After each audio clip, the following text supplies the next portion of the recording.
بسم الله الرحمن الرحيم والصلاة والسلام على أشرف المرسلين سيدنا محمد صلى الله عليه وسلم. حبايب قلبي طلاب سنة أولى إعدادي اللغات والمدارس التجريبي. النهاردة معانا فيديو القصة بتاعتنا، الأدب بتاعنا. القصة بتتكلم عن حاجة اسمها The Prince، كلنا عارفينها طبعا.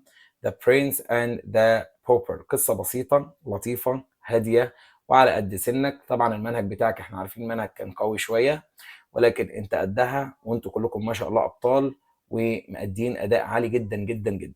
تعالوا نصلي على النبي ونبدأ على بركة الله ونشوف أحداث القصة بتقول إيه. أول حاجة كده طبعا عارفين إن القصة الكاتب بتاعها كان اسمه مارك توين. توين خلاص. ومارك توين كان كاتب أمريكاني، وعرفنا القصة بتاعته. دي قصة بقى، القصة متألفة. حضرتك طبعا النص موجود معانا في الكتاب، سواء كتاب المعاصر أو كتاب إكسلانس، ودي دول الكتب اللي هي مهتمه بالقصه يعني. مهتمه بمنهج الهالو بلس. المهم خلينا نتكلم في الاحداث. بيقول لك اول حاجه كده حصلت في شابتر 4 ان مايلز، كلنا عارفين مايلز وادوارد دول راحوا الان دي يعني حانه او زي مكان كده، فندق صغير. المهم مايل كان عنده غرفه. ادوارد هو was very tired. ادوارد كان تعبان، قعد على السرير on the bed. It was hot. It was not his. ما كانش not his يعني ما كانش ملكه. Of course, but he was a king. ولكن هو كان الملك. Bring me my mail. قال لمايلز احضر لي، هات لي الميل، الوجبة بتاعتي. فمايلز ضحك كده وقال له yes sir. تمام يا سيدي. rest here. استنى هنا and I will go down to the kitchen. وهروح الكيتشن. short time later. بعد وقت بسيط كده مايلز رجع وكان معاه some food. كان معاه بعض من الاكل. your meal is ready sir. الاكل بتاعك جاهز يا سيدي. اكلك جاهز يا فندم. فقال له he said to Edward sitting down at the table. قعد على الترابيزة. wait. ادوارد بيقول له استنى. I must sit down first. قال له استنى، انا لازم اقعد الاول، ما هو الملك بقى. can sit down when I tell you. انت تقعد لما انا اقول لك اقعد. مايل stared. بص له كده at Edward in surprise. وبص له كده بدهشة. alright. تمام يا باشا. Edward said a few moments later. You may sit. قال له بعد شوية كده. ادوارد قال لمايل، قال له خلاص ممكن تقعد. During the meal. أثناء الأكل يا ولاد. Miles told Edward about his life. مايلز كان بيحكي لإدوارد عن حياته. He was eldest son. كان أكبر. خدوا بالكم من كلمة eldest دي يا ولاد، مش oldest. اسمها eldest. دي الأكبر سنا of a rich family. لأسرة غنية. ولكن he had fight with his younger brother. ولكنه اتخانق مع أخوه الصغير آرثر. كان اسمه إيه يا ولاد؟ آرثر. مايلز left the country. مايلز ساب الكونتري والبلد وراح هناك عشان فرنسا as a soldier. كلمة soldier بمعنى جندي. After I left. بعد ما مشيت. My brother took my home. أخويا أخذ منزلي. و hand on hall. He explained it will be difficult to get it back. يعني أخوه استولى على البيت بتاعه. وهاندل هول هيكون من الصعب إني أنا أستعيد المنزل بتاعي. تبدأ بقى الفقرة الثانية يا رجالة. بيقول لك إيه؟ صلى على الحبيب. بيقول لك إني I'm the king. أنا الملك. Edward told him. Edward بيقول له I'll speak to your brother and make him give you back your home. أنا هتكلم مع أخوك وأخليه يرجع لك البيت بتاعك. I will give you more land. وهديك أرض تاني because you helped me. لأنك ساعدتني. مايلز thanked the boy. مايلز شكر الولد. وإدوارد ما كانش لسه finished. ما كانش لسه خلص. قال له give me your sword. اديني السيف بتاعك يا باشا. اديني السيف كده. and I will make you Sir Miles Hendon. وانا هخليك السيد مايلز هندون. المهم ادوارد خد السورد يا ولاد. ومايلز نيلد. ومايلز ركع كده before him قدامه. You are now one of the king's men. انت دلوقتي واحد من رجالة الملك. Edward told him. Edward was so tired. كان تعبان. وبعد كده fell asleep. نام. حس بالتعب ونام. في next morning مايلز نزل يا ولاد to buy some new clothes. يشتري هدوم جديدة. ولكن when he returned to Edward was gone. لما رجع لقى ادوارد كان ايه؟ قلب مشي. Where is the boy؟ فين الولد؟ Miles asked servant who worked at the inn. قال له فين الولد؟ سأل السيرفنت الخادم اللي شغال في الإن في الفندق. another boy came. جه ولد تاني here. The servant told him. السيرفنت قال له ولد تاني جه. His name was Hugo. كان اسمه هوجو. He told the boy to go to Southwark Bridge. قال له هو قال للولد انك لازم تروح ل Southwark Bridge، كوبري Southwark. He said a man called Miles. قال له ان في راجل اسمه مايلز هاندن is waiting there for him. قال له ده في واحد هناك اسمه مايل هاندن منتظرك. But I am مايل هاندن. قال له بس انا مايل هاندن، يعني انا مايل هاندن او هاندن. He cried I must hurry. انا لازم اسرع، انا لازم اجري الحق. المهم the same morning في نفس الصباح توم woke up. توم صحي in Westminster Palace، في القصر بتاع ويستمنستر. He was alone in an enormous bed. هو كان لوحده في سرير كبير جدا و enormous room وغرفة كبيرة. He missed his sister. افتقد أخته. But and Bet and Nan. افتقد إخواته sisters. two sisters، واحدة اسمها بيت والتانية كان اسمها إيه؟ نان. He missed his mother. افتقد أمه. And now he was the king of England. وللوقت لقى نفسه هو ملك انجلترا. The servant came into the room. دخل الخدم جوه الغرفة. Would you like to rise your majesty؟ majesty يعني جلالتك. عايز تصحى دلوقتي جلالة الملك؟ الله، أنا نفسي في الموضوع ده. توم stared مش stared يعني بقرأ لهم كده. انتوا ايه؟ انتوا مين؟ What do you mean؟ انتوا قصدكم ايه؟ انا مش فاهم. Do I want to get up؟ قصدكم يعني هل انا عايز اصحى؟ Some of the words used in the palace were new to Tom. بعض الكلمات الجديدة جوه القصر حاجات جديدة على توم، مش فاهم حاجة. Yes, he replied. Yes, I do. انا عايز اصحى. Very good, your majesty. يعني تمام جلالة الملك. The servant I will bring your clothes. انا هجيب لك هدومك. When the servant returned. لما الخادم رجع two more servants were with him. اكتر من 2 كانوا من الخدم معاه. Tom didn't understand why there were 3 servants at dress king. ليه في 3 خدم بيلبسوا الملك؟ يعني ليه في 3 هم اللي هيلبسوا الملك؟ تمام. طيب at breakfast. في البريكفاست one servant carried the food. في واحد جاب الاكل and then gave it to another servant. واعطاه لخادم اخر. who gave it to the third servant. اللي اداه لخادم ثالث. to put on the table. جه خادم من بره اداه لواحد، فالواحد اداه لواحد ثالث عشان يحطه على الترابيزه. حوار يا باشا، ملك بقى، ملك انجلترا. There were 2 more servants who do nothing except stand behind Tom's chair. في 2 ما بيعملوش اي حاجه غير انهم واقفين يعني على ورا توم بس. After breakfast Tom had listened to Lord Hertford. كان مضطر يسمع للورد هارتفورد and some important gentlemen وبعض الناس النبلاء talking about things بيتكلموا عن حاجات he didn't understand. ما كانش فاهم حاجة. طبعا هو فقير ومكان الملك فمش فاهم أي حاجة. He also had to sign a lot of papers. كان كمان مضطر يقعد يمضي في ورق كتير قوي. writing Edward instead of Tom. يقعد يكتب إدوارد مكان إيه؟ مكان توم. في الايفنينج there was another big meal. كان في وجبة كبيرة في البالاس في القصر، ولكن توم couldn't eat very much. معرفش ياكل كتير. he was still full. ده هو لسه شبعان من الصبح أصلا.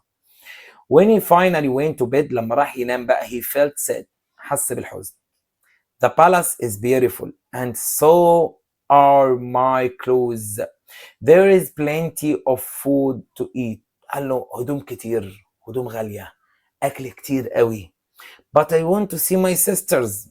بس الفقير فقير، الفقير فقير يا باشا.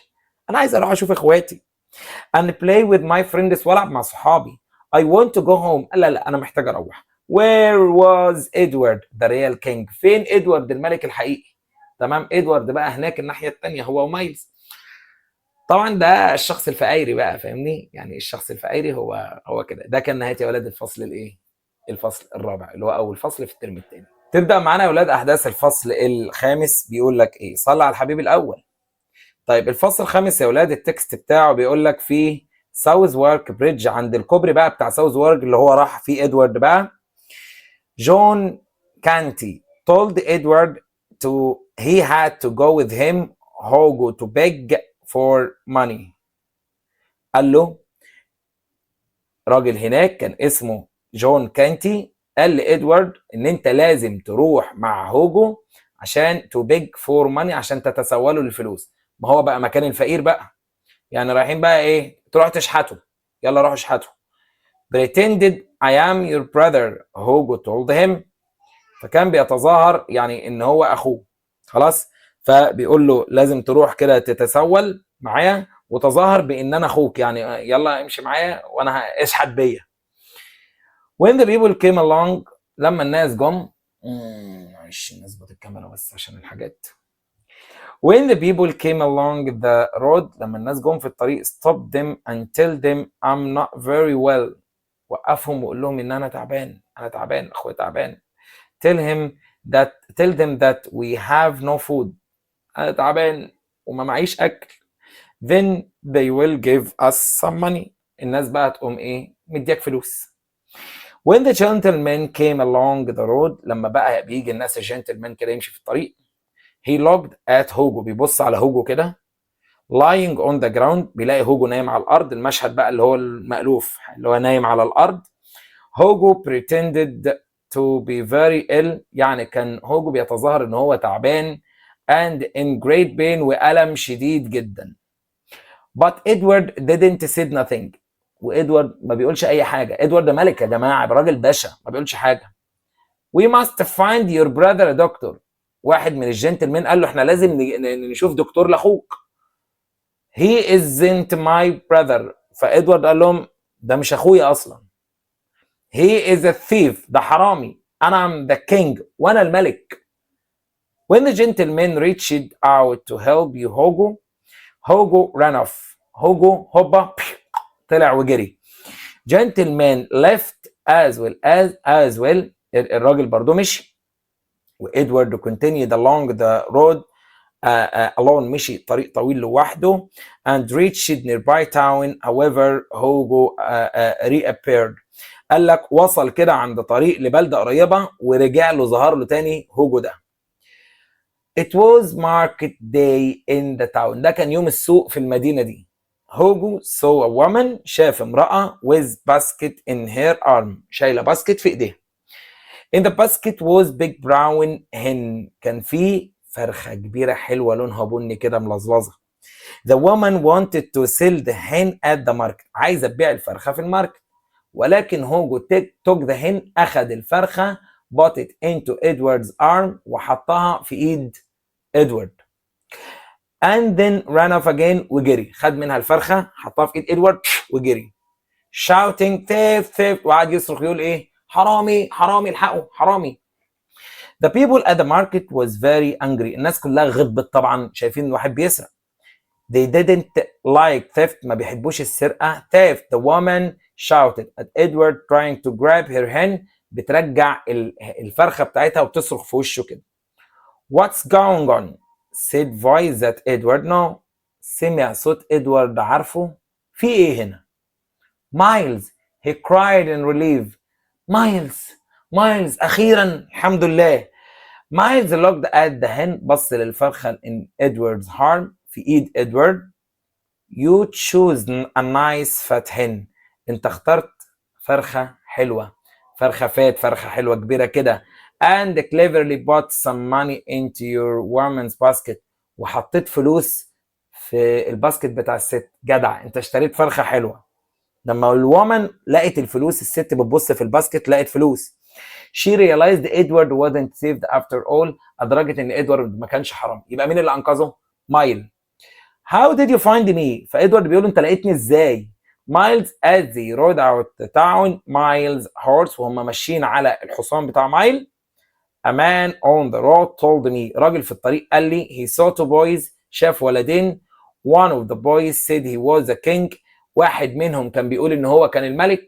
As I know it was you وانا عرفت ان انت ده. واحد منهم بيقول ان الملك. المهم they rode all the way to Handon. هم ركبوا طول الطريق الى هاندن هول الى ال يعني قاعة هاندن. ومايلز brother was there اللي كان هناك اخو مايل. but he didn't recognize him ما كانش متعرف على مايل. my brother did in the war اخويا مات في الحرب بتاعت فرنسا. no he didn't قال له لا I am your brother انا اخوك. مايلز كان غضبان جدا and this is my home وده بيتي. مايلز and his brother began to fight. مايل واخوه ابتدوا الاتنين يتخانقوا. والservants ran into the room to help his brother والخدم دخلوا الغرفة عشان يساعدوا البراذر يساعدوا أخوهم. ومايلز وإدوارد were taken away to prison. ومايلز وإدوارد الاتنين دخلوا السجن. في البريزون was horrible السجن كان مكان فظيع. وإدوارد felt worse than ever إدوارد حس بأسوأ شيء ممكن في حياته. How will we get out of here إزاي هنخرج من هنا؟ بيسأل مايل إحنا هنخرج من هنا إزاي يا عم؟ Give me time قال له بس اديني شوية وقت. I will think of a plan أنا هفكر في خطة. في النكست داي مايلز وإدوارد had to go before a judge اضطروا يروحوا عند القاضي المحكمة. القاضي didn't believe Miles' story ما كانش مصدق قصة مايل about his brother stealing his home إن أخوه سرق بيته. I will punish you both أنا هعاقبكم انتوا الاتنين ده القاضي اللي بيتكلم. But the boy is young argued Miles الولد الصغير قال له بس الولد ده صغير. مايلز يعني جادل القاضي كده. He did nothing wrong هو ما عملش حاجة غلط. Don't hurt him ما تأذيهوش هو ما عملش حاجة غلط. فالقاضي سمع لمايلز وقرر ان هو not to punish Edward ان هو ما يعاقبش Edward. But he put Miles in the stock خلاص وسجن بقى مايلز معاه وقرر ان هو ما يعاقبش ادوارد يعني حط في ايده اللي هو القيود اللي هو الكلبشات يعني. People throw rotten eggs and fruits at him الناس كانت بتلمي البيض الفاسد والفاكهة عليه. Stop Edward shouted ادوارد صرخ وقال لهم stop توقفوا. Standing in front of the stock وقف كده قدام القيد الحديدي دوت وقال he is a good man ده راجل طيب. Finally when Miles was released from the stock في الآخر خالص لما يعني تم إطلاق سراح مايلز من القيود أو الكلبشات ده they went to London هما الاتنين راحوا لندن. There Edward wrote letters to Lord Hertford وهناك إدوارد كتب رسالة إلى اللورد هارتفورد وده كان نهاية شابتر 5. هو دلوقتي إدوارد يا جماعة عايز يرجع لمكانه الحقيقي والراجل اللي هناك اللي هو قاعد مكانه في القصر مش عاجبه مكانه. انتوا فاهمين الحكايه اللي حصلت؟ طبعا ده تكمله الاحداث كانت موجوده في الترم الترم الاولاني. ده نهايه شابتر 5. طيب تعالى بقى تبدا احداث شابتر 6 بتقول ايه؟ صلى على الحبيب الاول. شابتر 6 يا جماعه الفصل الاخير قال لك ايه؟ في الويستمينستر بالاس في قصر بقى الويستمينستر ده يا جماعه توم was getting ready to be king. توم كان بيجهز ان هو يبقى الملك. لورد هارتفورد and some other important gentlemen were with him. بعض الناس المهمة بقى كانوا معاه والراجل اللي كان لورد هارتفورد ده كان معاه. They were about to leave to the palace. هم كانوا على وشك خلاص هيسيبوا البالاس القصر to go to Westminster ويروحوا إلى الويستمينستر. Happy where Tom would be crowned king. When a letter arrived وهنا بقى توم كان خلاص هيبقى الملك. وصل وصل خطاب. Miles Handon is here. مايل هاندنز كان موجود. Sir سيدي. Said the servant as he gave the letter to Lord Hertford. وهو بيديله الخطاب بيدي للورد هارتفورد ده الخطاب كان بيقول كده ان مايلز كان موجود. He says that you know him. فبيقول له انت تعرفه؟ قال له yes I do. ده اللورد هارتفورد قال له ايوه. He is a good man and brave soldier. ده راجل كويس وسولجر جندي كويس. Is this letter from him؟ هو الليتر ده منه؟ قال له no sir، لا it's from a boy، ده خطاب من ولد. توم توم اتعجب كده. could the boy be Edward؟ هو الولد ده ممكن يبقى ادوارد. bring the boy here he demanded، وامر اني احضر الصبي الى هنا. هات الولا هنا، هات الولا. Edward and Miles came into the palace. Edward ومايلز دخلوا القصر. Edward walked through the door، دخل من الباب in his pauper's clothes، بالملابس بتاعته الفقيرة. وتوم knelt down in front of him، وتوم يعني ركع قدامه كده. Your Majesty، جلالتك. He cried I'm so pleased to see you، أنا فرحان جدا إن أنا شفتك. لورد هارتفورد couldn't believe، الراجل اللورد اللي هو بتاع اللي هو المفترض ده قائد الجيش بقى، خلاص مش مصدق his eyes، عينيه. why was the king on his knees؟ هو ليه الملك ركع قدام الولد ده in front of Pepper، الولد الفقير ده. Edward helped Tom to his feet. Edward بقى يا جماعة يعني قوموا كده. they looked at each other and smiled، بصوا لبعض كده وابتسموا. لورد هارتفورد ومايلز looked at them both، الاتنين بص لهم كده. with the same hair، الاتنين نفس الشعر. same eyes، نفس العين. same voice، نفس الصوت. open the letter، افتح الخطاب. ادوارد قال للورد هارتفورد، قال له افتح الخطاب اللي في ايدك. there is a question in it، قال له في خطاب، في سؤال جواه. that I can answer but Tom here can't، في سؤال هنا في الخطاب ده انا اقدر اجاوبه بس توم ما يقدرش. with my answer you will know that I'm really the new king of England، بالاجابه دي انت هتعرف ان انا الملك بتاع انجلترا. Lord Hertford didn't as instructed did as instructed، عمل اللي اتأمر بيه. قال له where is the great seal، قال له هو فين الجريت سيل، فين الختم الملكي. he read aloud. Tom of course couldn't answer، طبعا توم ما يعرفش لكن ادوارد عارف فين الختم. ف it's behind the mirror in my bedroom، قال له ده ورا المرايه في الغرفه بتاعتي. ده ادوارد. Lord Hertford sent a servant to find the seal، بعت واحد من الخدم عشان يجيب السيل الختم من هناك.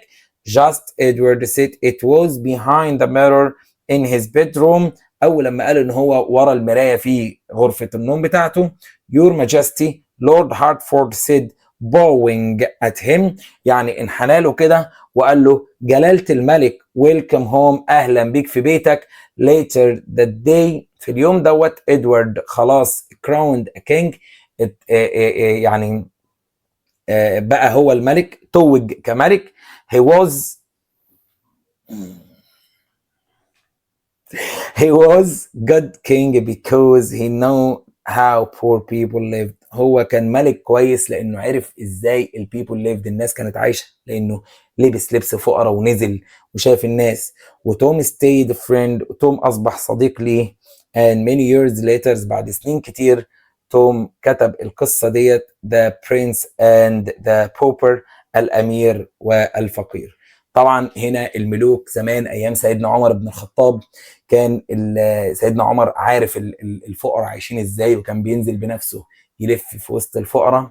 فكان لذلك يعني حتى الان ملازمه الاسم بتاعه الفاروق عمر بن الخطاب، لانه كان اكثر الناس عدلا، اكثر ملوك الارض عدلا على مر التاريخ، يعني الى ان تقوم الساعه. اشوفكم بخير يا حبايبي، ذاكروا القصه كويس، استنوا الفيديو المراجعه النهائيه. سبحانك اللهم وبحمدك، اشهد ان لا اله الا انت، استغفرك واتوب اليك. السلام عليكم ورحمه الله وبركاته.